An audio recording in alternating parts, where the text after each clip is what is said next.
Hello YouTube, it's been a while. I haven't played Yu-Gi-Oh! Online in terms of being more consistent.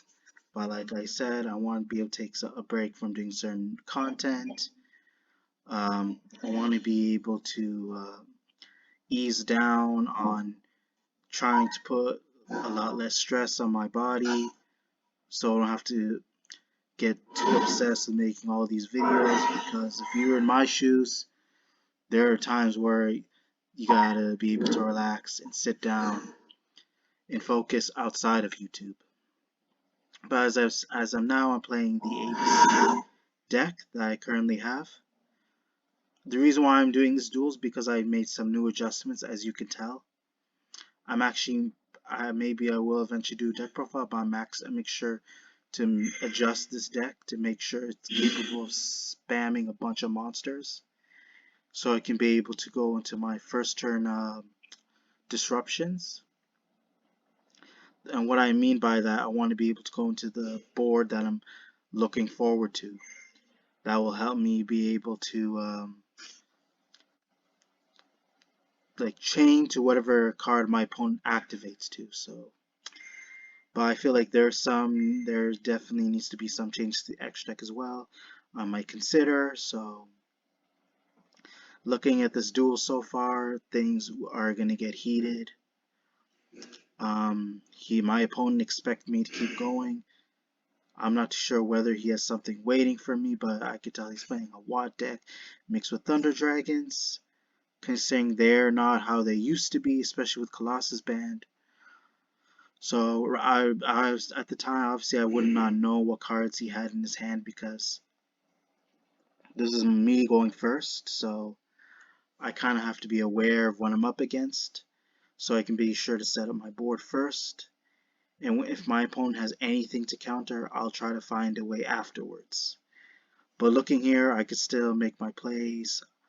I'm coming up with more options right now.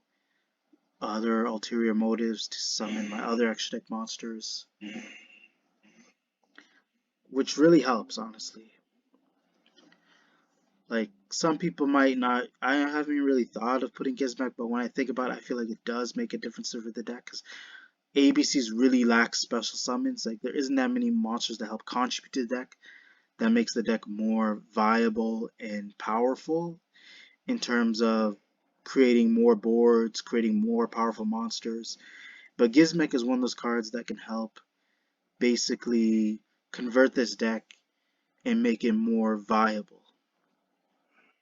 What I mean by that is that it helps this deck be able to push even further. So you can go into other link plays, as well as other cards that are in your extra deck that you have access to.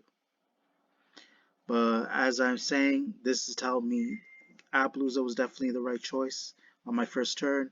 So I have at least 2 disruptions. I have IP just in case I need to go into some other monsters that you'll see later.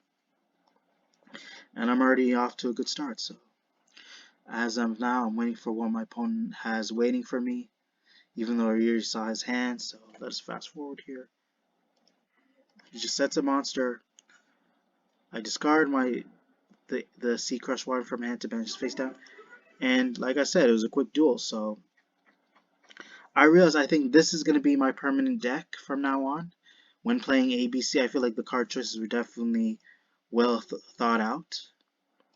The only thing I would definitely change are the 2 cross sheep that are Mextric, but doesn't show the other. Since all my cards are pretty much hidden, I'm not sure why Dueling Book does that when you have your videos on replay. When you have the chance to look at your opponent's hand, but you don't have the chance to look at the extra deck, including your own. So,